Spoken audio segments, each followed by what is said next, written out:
ഭഗവാന്റെ 16 നാമങ്ങളാണ് ഷോഡശനാമങ്ങൾ എന്ന് അറിയപ്പെടുന്നത്.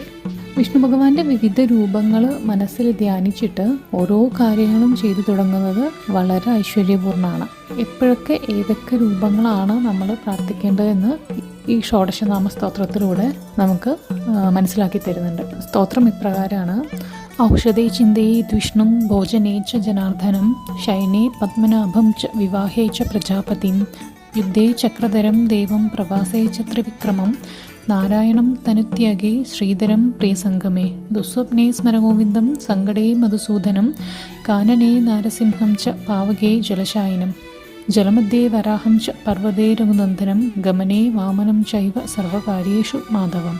അതായത് ഔഷധം സേവിക്കുമ്പോൾ, മരുന്ന് കഴിക്കുമ്പോൾ വിഷ്ണു ഭഗവാനെയും, ഊണ് കഴിക്കുമ്പോൾ ജനാർദ്ദനെയും, കിടക്കുമ്പോൾ പത്മനാഭനെയും, വിവാഹം കഴിക്കുമ്പോൾ പ്രജാപതിയെയും, യുദ്ധത്തിൽ ചക്രപാണിയെയും